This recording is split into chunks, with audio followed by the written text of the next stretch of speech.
We're in an epidemic of depression. Rates of depression are going up all the time. Our current model for dealing with it is not working. If you're taking antidepressants, essentially it's taking the peaks and troughs off your experience a little bit. So it might make the lows a little bit less low, but it also might make the highs a little bit less high. And they often have really, really serious side effects. But I was first introduced to the therapeutic use of psychedelics when my friend suddenly, depression just bowled her over. She decided to go to Peru and have ayahuasca. She came back and she just was radiating her true self, her old self. Psychedelics are a tool to help people get down to the nitty-gritty of where they really need to go, and they can go there quite quickly. It's not just about psychedelics, it's not just about psilocybin or any of the others. It's about a new way of approaching our suffering.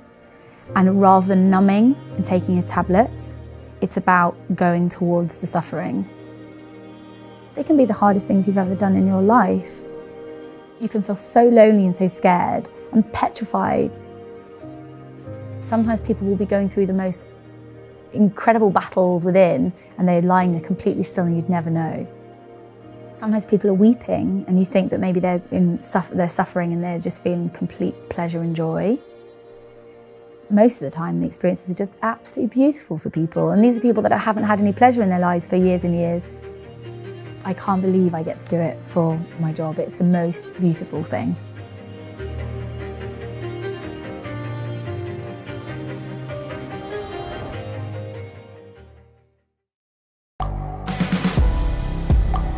The world is changing. Inspiration is everywhere. It has never been so easy to connect, share, and bring people together. We're learning from others and finding the best in ourselves. Challenging our beliefs. Sharing our vulnerability. Overcoming our fears. Transforming ourselves so we can transform the world. How far can we go? This is London Real. I am Brian Rose. My guest today is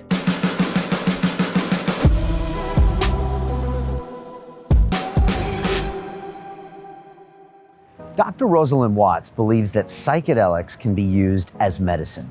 That's right, all of those things that we've heard about that sound like dangerous drugs, DMT, LSD, ayahuasca, psilocybin, magic mushrooms, might be able to help us treat depression, addiction, anorexia, and more.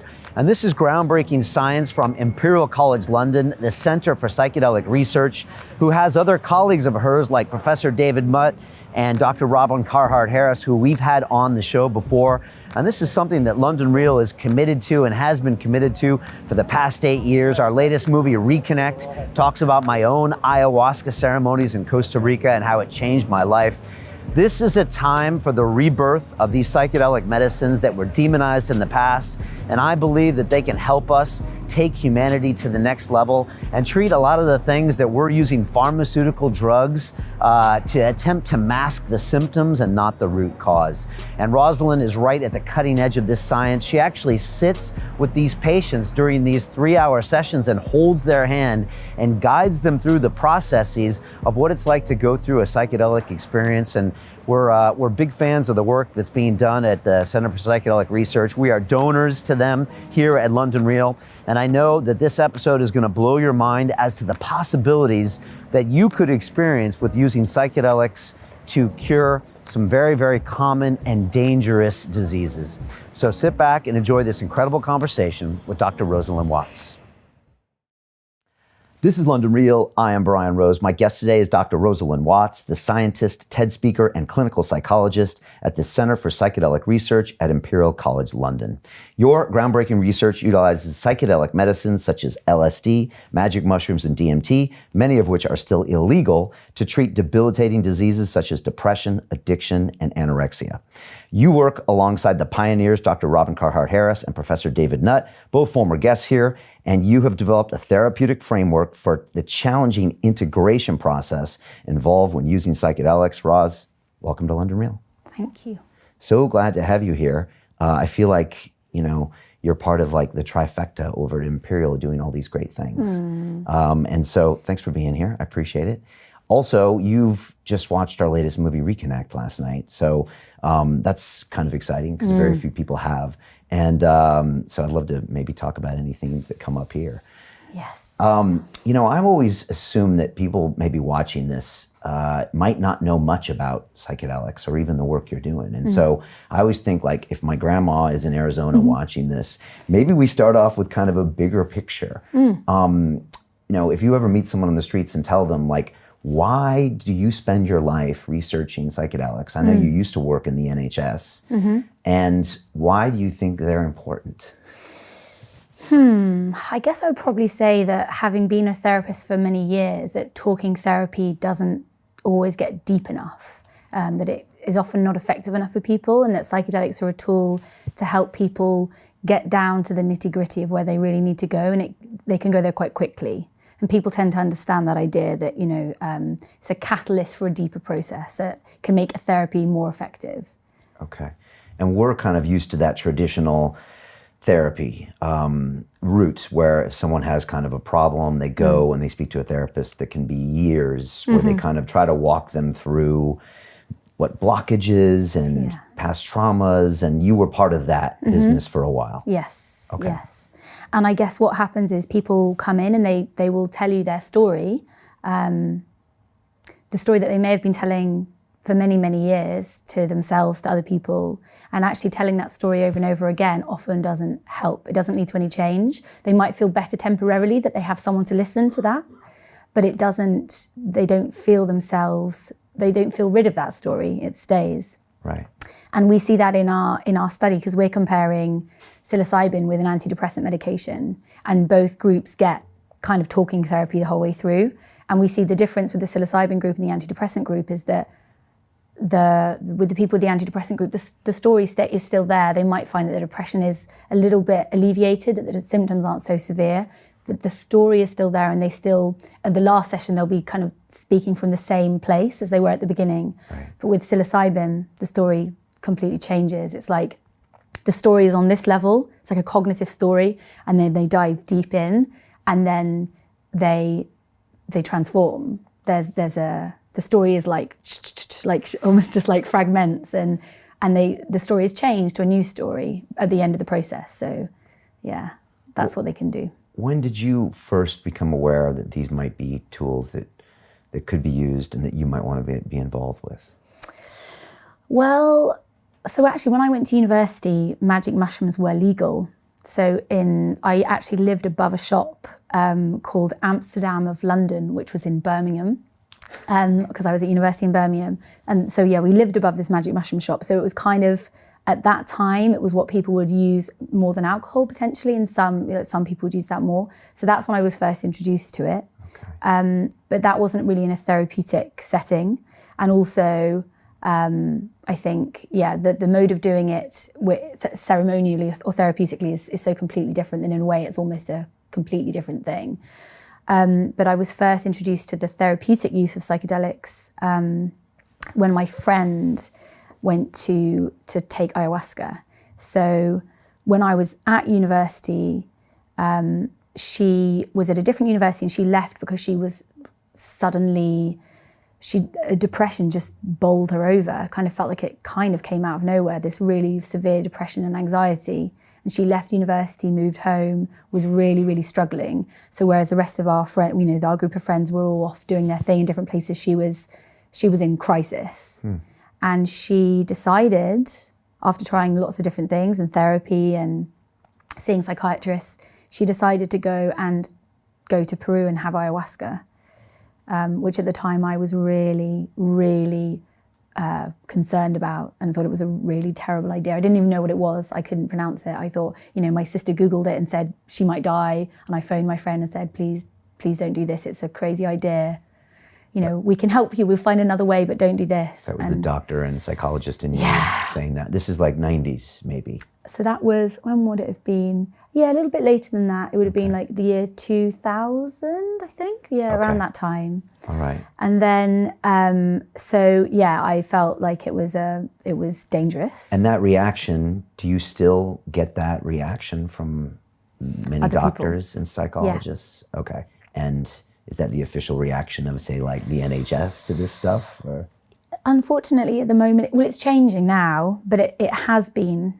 So with my cohort of clinical psychologists, everyone I trained with, there was one person out of 42 that was a little bit interested in psychedelic work, but most of the others, when I've talked to them about it, have felt that maybe it overwhelms the defences too quickly if they're more psychoanalytically trained, or if people work in CBT, they might feel that they really believe in the model that they're using, and that it's also potentially quite threatening if something is coming along that's claiming to.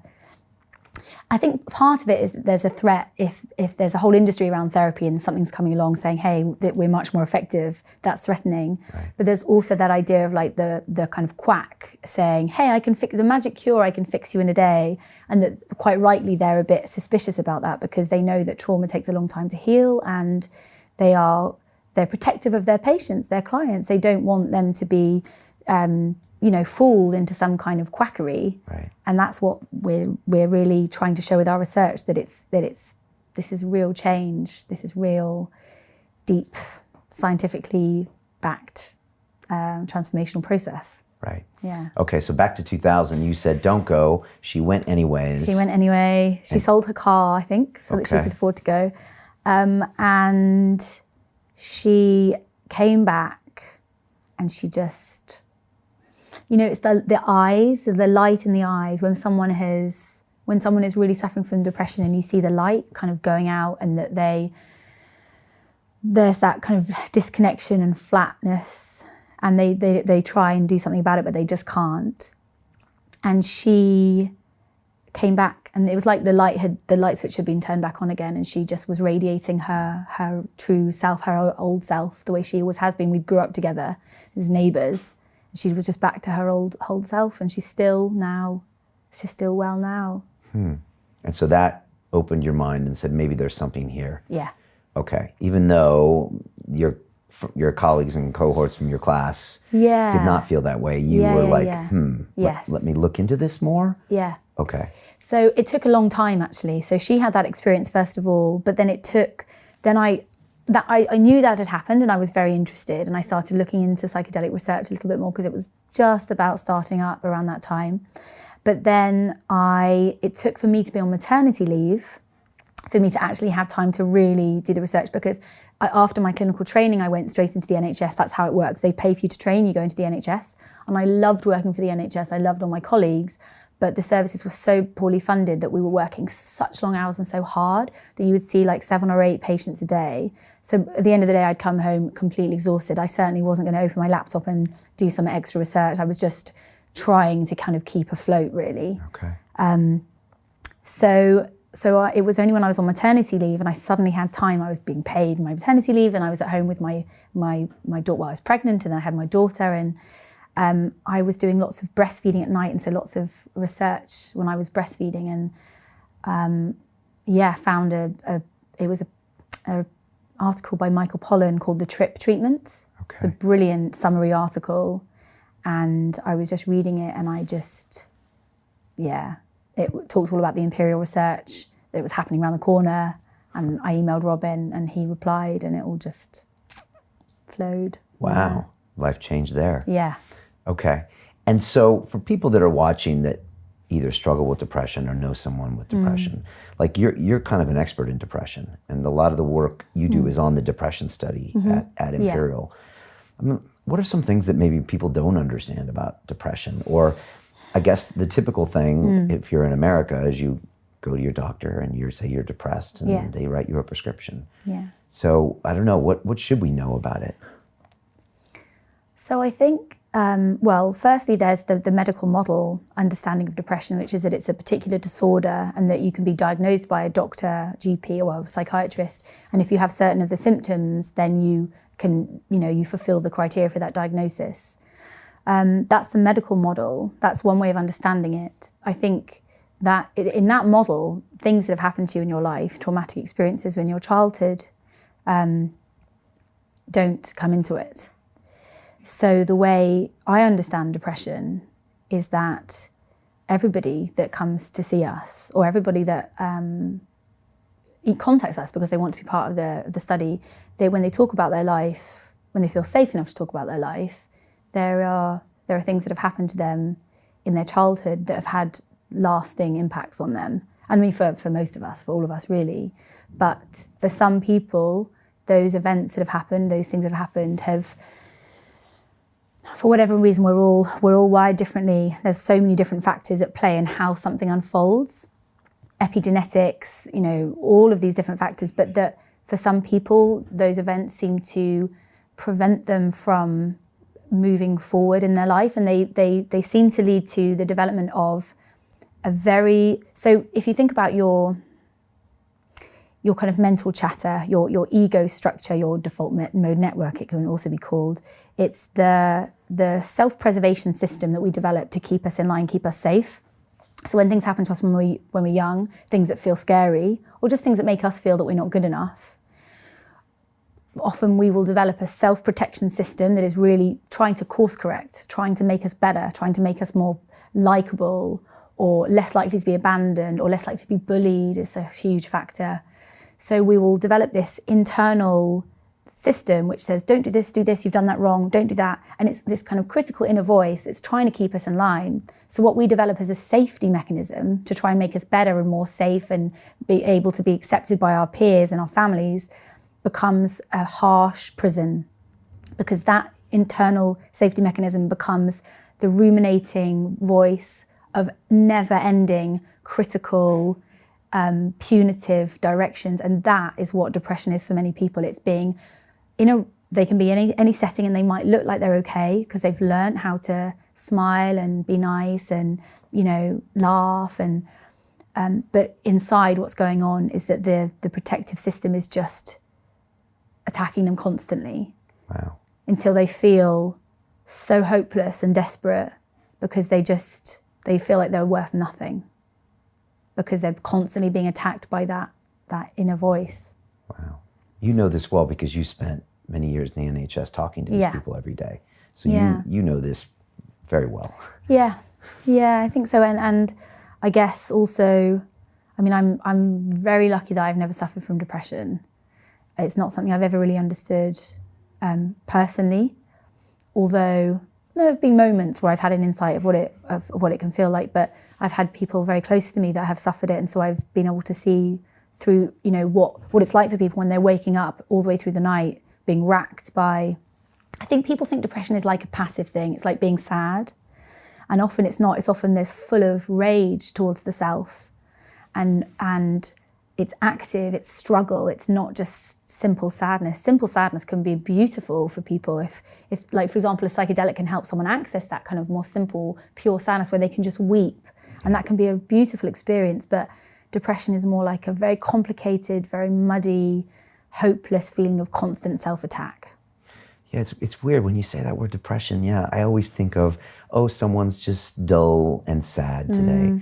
But it's not that, is it?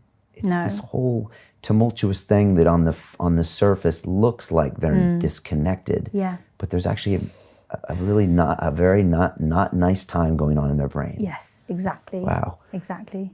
It's funny how you just described this whole defense mechanism. So I don't know if I've ever been in a depressive state, but I've had that inner critic my whole life. And maybe some of those behaviors come out in the movie, but I've been so critical of myself that I think that's why alcohol always appealed to me, because it just shut me up for a few hours a night where I could just have some peace. Yeah. Because otherwise I was taking shots at myself all day, every day. And it didn't matter that everyone else thought I was accomplished. For me, it was never good enough. And it's still never good enough, but I'm still finding some peace.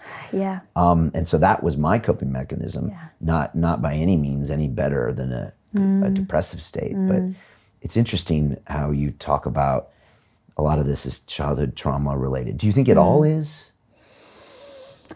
Well, also, I don't think trauma is understood very well. Yeah. People think, that means that you were sexually abused, or you were punched in the head, or you know, there was a bomb went off in your city. But I mean, from what I understand on trauma, it's usually something that it's just unresolved and you're never able to talk about. And that incident could be something so simple. I've heard people, their dad said one thing to them when they were 10. Yes. And they never got to resolve it. They never got to talk to anyone about it. And that thing sat inside of them and caused them to go, you know, be a CEO of a company or rob a bank or something crazy. Absolutely. So trauma is another word I think sometimes we don't define very well. Definitely, because it's exactly that thing. So it could be one comment that somebody made once, but if that becomes part of your inner critical system, you could say that to yourself every day. And so it becomes a huge part of your inner furniture. Right. So yeah, it's completely different for each person what has caused them that kind of trauma. But I think many of us are essentially a little bit traumatized by our culture here, because we often, there's a kind of striving and loneliness and disconnection from nature and feeling of competition that's in the background. You know, I remember being at school and just that kind of, in fact, my friend who got so depressed, in a way it was like a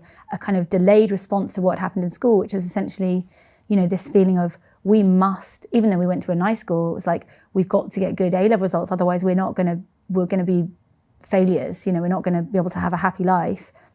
And we worked really hard and got incredibly stressed, and just thinking about, so how often we were in like a soothed state. Like I often think it would be really interesting if we had some kind of device that could like tell us, well, we probably do have them now, actually looking at heart rate variability, but like how often we're in a soothed state where we feel like, I'm okay, I feel relaxed, and how often we're in a kind of not quite breathing properly, feeling like there's some threat, but we don't really know what it is, but that we're not quite safe. Like the parasympathetic mode. Exactly, yeah. And you're saying it's probably like 95% to 5%. Totally. Right. And so I think when we grow up with that, and our parents are also in that kind of like, got to do this, you know, we're kind of in fight and flight a lot of the time. We don't have that kind of, so much of that expanse of just, here we are together, a community in our beautiful setting, and we're just going to dance, and we don't do so much of that. No. So we're all kind of a bit frayed, and I think that kind of burnout is a kind of it's part of our culture, I think. And that's always been an issue probably in urban environments, because you're not connected. It's a high population density, a high comparison factor. Yes. But of course now with internet and mobile, it seems like you can get that anywhere you are. Yeah. Right? You could literally be in a town of 50 people and now compare yourself to 50 million people. Yeah. And so it's no surprise that we're seeing a rise in depression, teenage suicide rates, and you see all of this coming. Yeah. And that's why you're thinking we need to talk about psychedelic medicines as a solution, but we also need to be thinking about these bigger issues here, because otherwise we're going to have an even bigger problem. Absolutely, and also because otherwise we have this situation where we have this kind of discrete thing of psychedelic medicine or psychedelic therapy, but then people are coming back from those experiences back into the kind of toxic culture, toxic system really, and then it's very difficult to maintain the benefits, but also it doesn't change that system. We need to, in order for psychedelics to work more effectively and have more long-term benefits, because in our studies we have this amazing instantaneous effect on depression, but then the depression comes back.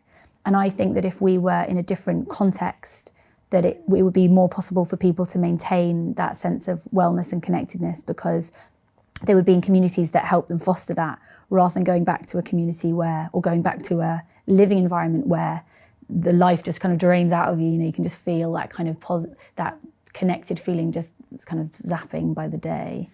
Yeah, and anyone who's had an experience and come back to an urban environment, I mean, it's very tricky. Yeah.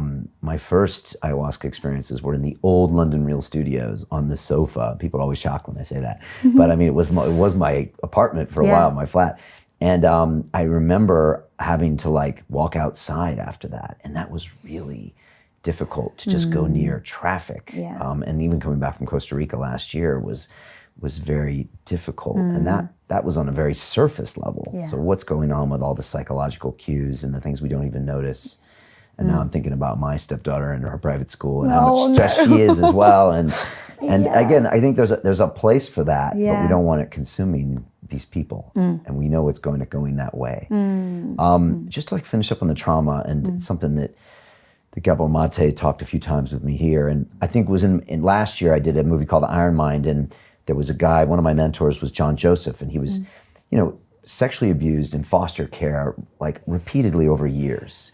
And I had a divorce experience when I was 7, and I said, Gabor, my trauma is not as bad as John's. And he said, hold on a second, Brian, that's not true. He said, everybody experiences trauma in some way. And like you said, it could have been something your dad said to you at 10 that puts in a process, and someone else might have something that sounds like a traumatic experience, but they were able to process it. Yes. And so it's not fair to point out my trauma is harder or better or worse than yours. Everybody is dealing with something from their childhood, whether they grew up, I was about to say, whether they grew up in Buckingham Palace, that brings its own traumas. Watch The Crown, right? So everybody has some things that happen to them that can be triggered, right? Yeah. And things, people in their psychedelic experiences do often go back to early childhood, very, very early years, because we're so vulnerable in those times. We don't understand, we don't have the mechanisms for processing and understanding things. So when things happen, they feel kind of demonic and scary, I think. Like when things happen to a small child that's defenseless, and you don't have any way of knowing that if your mum's gone, that she's gonna come back. You just feel completely like abandoned and scared and like you're gonna die. Yeah. So I think just the process of birth and the process of being a baby can be really quite traumatic, and lots of people go back to those experiences in their psychedelic journeys. So, yeah. Okay. All right, so the last few years you've been working on the depression study, which is using these psychedelic medicines to combat depression. And you do this, again, very scientifically. That's what I love about Imperial and Robin and David Nutt, is that you are by the book with the science because you want to prove this to the world that this is effective. So you're doing parallel treatments alongside antidepressants and your things, and really tracking what's happening with these people. Yeah. And so for people that are used to maybe getting an SSRI or an antidepressant, pill versus what the experiences is like on your study, can you break it down as far as like what happens, and maybe even talk about what's happening in the brain here that could allow such leaps in treatment? Yes. Well, the first thing to say is that it's different for everybody. That's the first thing. But there is a broad, there's a kind of broad trajectory of what happens. So if you're taking antidepressants, essentially what we think is happening is that it's helping you, it's taking the peaks and troughs off your experience a little bit. So it might make the lows a little bit less low, but it also might make the highs a little bit less high. And people's accounts are that they feel a little bit numbed sometimes, that they can cope a bit better, and that they don't have the worst part of the real despair is taken away. So they're buffered. Okay. It's almost like there's some padding in their life and they feel a bit supported. And for some people, that's a really great thing, especially if they're going through a crisis. That buffering, that support can get them back on the track, can get them back doing the things they were doing before, and can be the beginning of their recovery, and they can get well again afterwards. Okay. It often doesn't happen that way. Often people stay on the antidepressants and stay on them for many years. Many of the people in our study have been on them for like decades.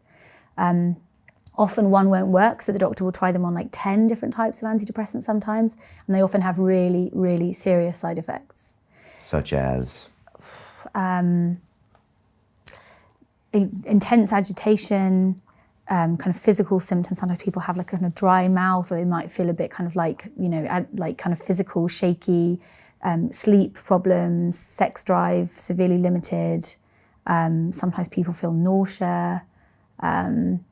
And I guess the emotional blunting is the one that people really struggle with the most. So we've had people. If it raises up your troughs, that's good. But if you also aren't getting any kind of highs or stimulation from the environment over time, that must just again disconnect you from everything. Yes. Okay. And people feel that they don't feel their real selves because they can't. There's something about just the highs and lows of life. When they're real, and you're learning from them. They're teachers. Our pain is our teacher. We can learn about what's not working for us. But if everything's just buffered, people sometimes describe they're kind of like they feel a bit better, but they're just kind of like bumping along through life, and they're not. It does feel less meaningful. And we've had people in our study a few people have had to come off the antidepressants because the side effects have been so bad and they felt so awful that they just haven't been able to stay. But then I guess for me, the thing that I'm most concerned about with antidepressants is that They are supposed to be a kind of temporary thing to get you back on track rather than a long lifetime treatment, because that's the opposite of a treatment. A treatment is supposed to make something better, but if you have to keep taking it forever, then it's just like a crutch. It's not actually healing the problem. It's not working at the root cause. People often just, like one of the participants of our first study said that antidepressants are like taking a painkiller for a toothache. It numbs the pain, but the infection is still there, whereas he described psychedelics as like a kind of antibiotic that actually stop the infection at the root. So people describe this feeling of it's not doing anything for the root cause, it's just helping the symptom, helping the pain. It's numbing me. But yeah, so it's a kind of temporary numbing thing rather than a deep treatment. So it's not supposed to be for life, but people often stay on them because when they try to come off them, the withdrawal can be absolutely horrific. And I was amazed in the first study. I had no idea, but some of the people with their withdrawal processes, it was unbearable to watch.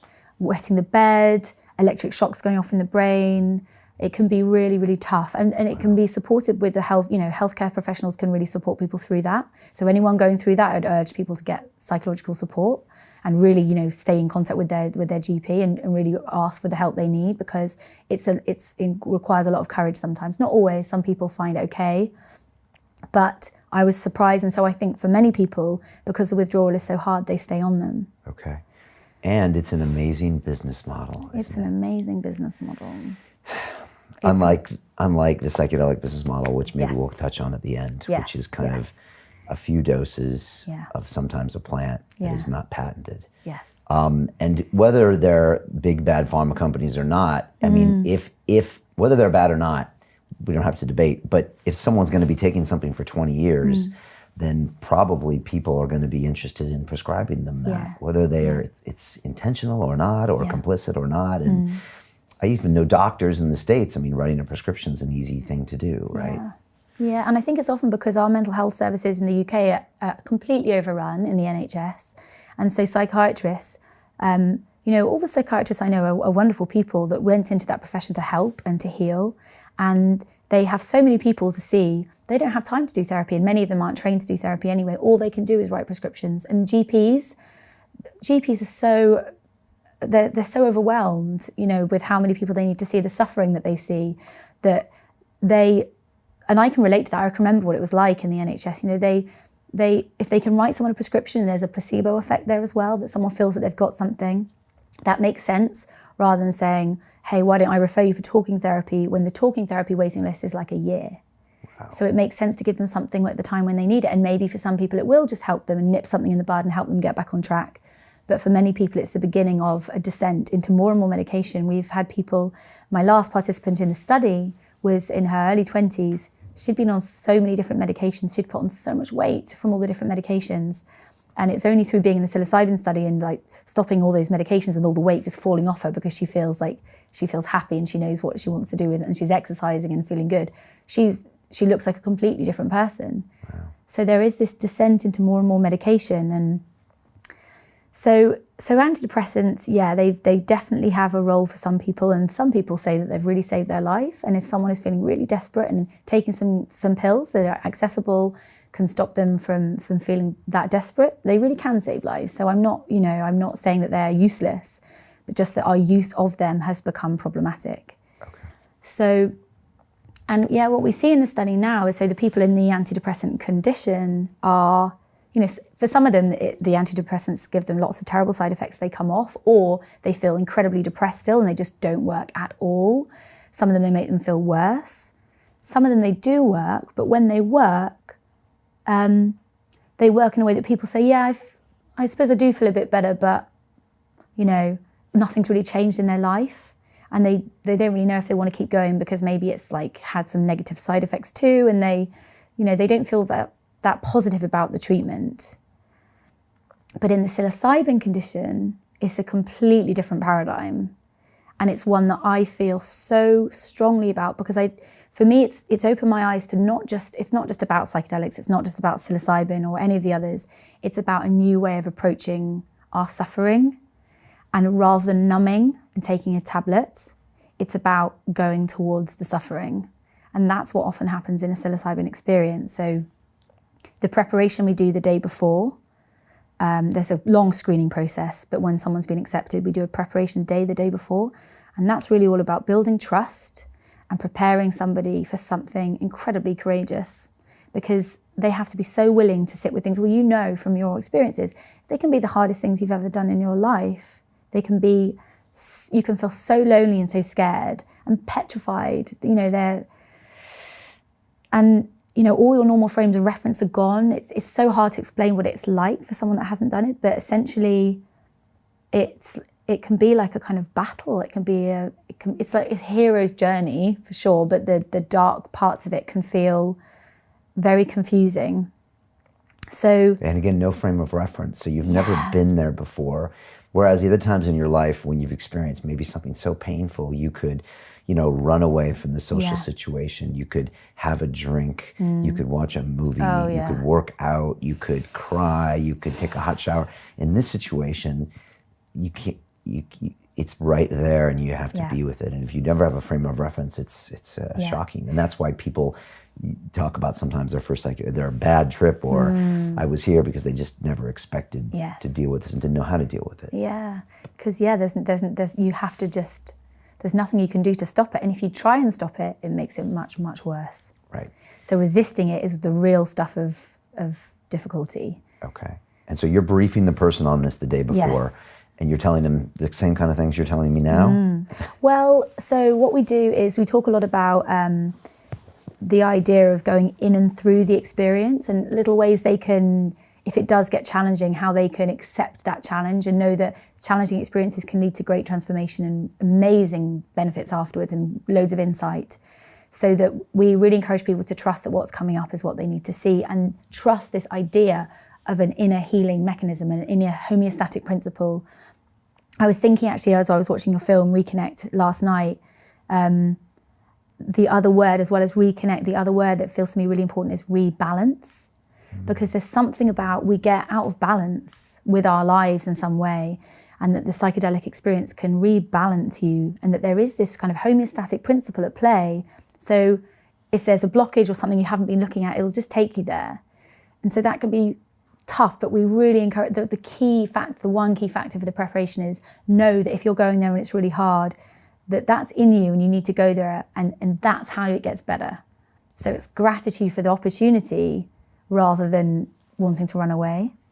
That's a really good way to frame it. And then the movie, Dennis says, ayahuasca doesn't always give you what you want, but it gives you what you need. Yeah. And back to that homeostasis, it is showing you this because it knows you need to process this. Yeah. You could spend 20 years trying to process it, or we could do it right now. Yeah. And so exactly. It's great if you can frame people and then they can try to remember that in that situation, to think, okay, this is good, breathe. I remember one of my very early guests on the show, his name was Simon Powell. He had a book called The Psilocybin Experience or something. And he said, be with it. That's what he would say. Be with it. Just be with it and breathe and be with it. And don't fight it. Yeah. And just try to be with that pain, that sadness, that elation, that joy, that whatever, and breathe and be there with it. And there was something I always go back to. Yeah, in normal life too. Yes. And that's what I think you're talking about, this protocol. Yeah. It's not just for the psychedelic experience. Yeah, absolutely. It is that idea of, So in our model, what we do in the preparation session is we use this analogy of diving, going for a dive. And this informs the visualization exercise we do with people to prepare them. And it talks them through 6 stages. And these 6 stages are essentially the 6 stages of psychological flexibility. So there are 6 processes that, when you take them together, make up this thing called psychological flexibility. And we've ordered them, and so that they describe what a psychedelic journey is like. And we take people through those 6 stages to help them strengthen those abilities, and also so that they're prepared for what it might be like. And the key part of that is going towards the difficulty. And then our protocol is kind of around building those 6 processes of psychological flexibility. Okay, can you talk us through the 6? Okay, so psychological flexibility. Psychological flexibility. Never heard that term before. Yeah. And I think what's really amazing is that there's the team at Johns Hopkins just found that it's psychological flexibility that is mediating the reduction in depression with people after psychedelic use. So that is the key mechanism in this new paper that's just come out. Wow. So they did a really big survey study of lots of people. We need to do a kind of causal study before and after, but they looked at this big survey data and they found that actually with people undergoing psychedelic experiences, when their depression scores are coming down, the key mediator of that is psychological flexibility, so that's going up. So I think people will be talking a lot more about psychological flexibility in future. So essentially, psychological flexibility, this is a term that's been developed by the, have you heard of acceptance and commitment therapy? No. So it's a type of therapy based around contextual behavioral science. It's very interesting. It's kind of based on Buddhism loosely. Okay.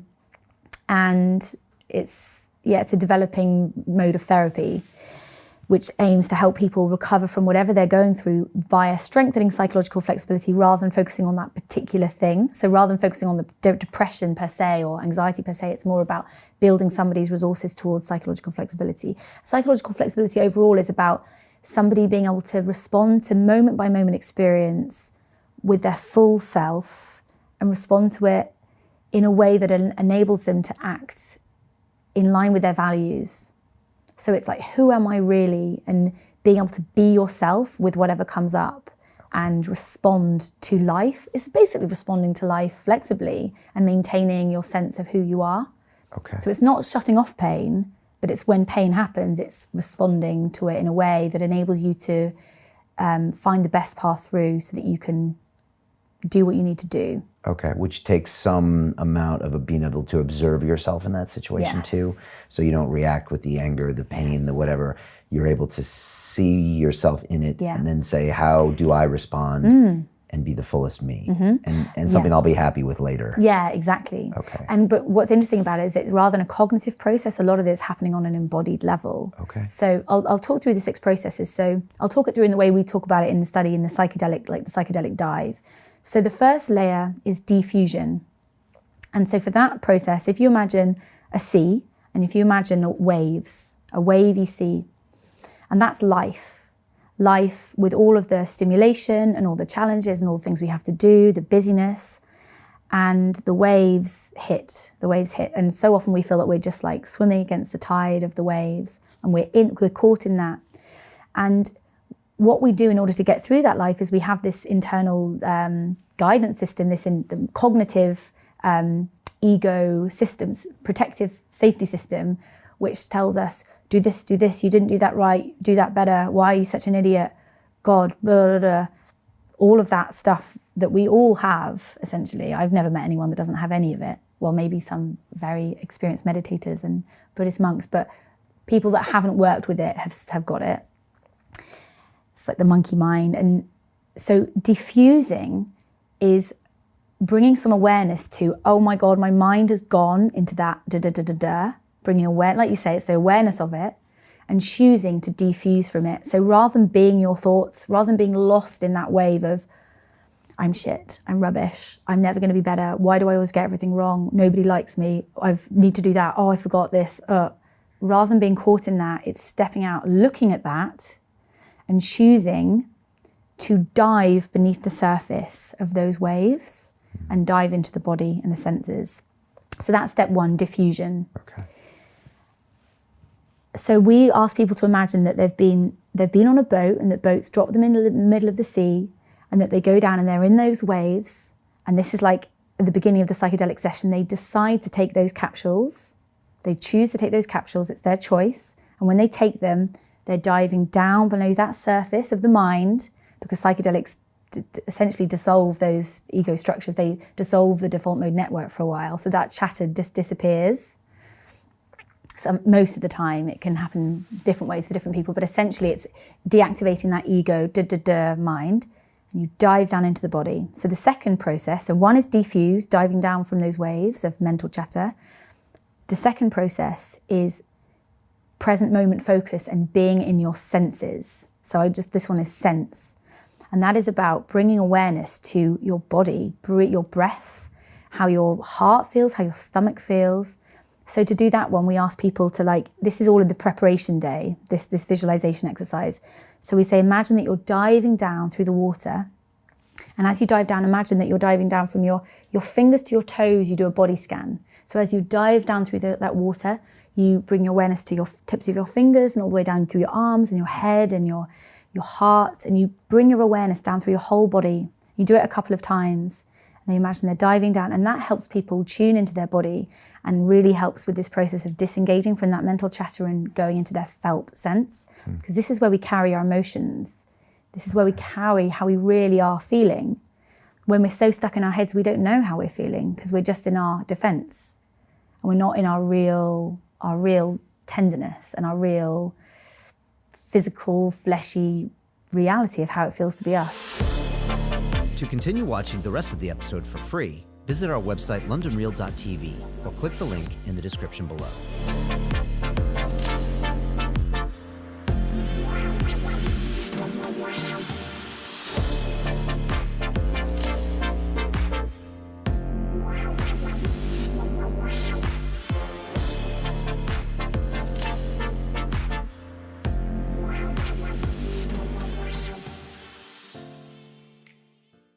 Hi, it's Brian Rose from London Real. You probably know that we've just recently been re-platformed on YouTube after 25 months completely in the dark. The truth is, I really need your help. What I really need you to do is click on that subscribe button right now, like this video, and maybe even leave a comment or share the link with friends. We're really fighting against an algorithm that's tried to keep us quiet for so long. And the more subscribers we have, the more people watch our content, the better guests we can bring you, the better content, and we can continue transforming lives. We've been doing this for 14 years now. I want to do this for another 14 years, but I really need your help. So click on that subscribe button, like the video, leave a comment, share this, and we're going to continue to bring you more and more great content. Thank you. Most people will never see this opportunity. Dubai luxury transformation projects have historically delivered 40 to 90% annual returns. That is incredible. These were once reserved only for insiders with access. I spent 15 years on Wall Street and I learned this: the biggest returns always go to the people who get the call first. Now, you finally can. We've just received a brand new project with major upside potential. Allocations move fast. Click the link, apply now, and speak to my team. This is your chance to see what others never will.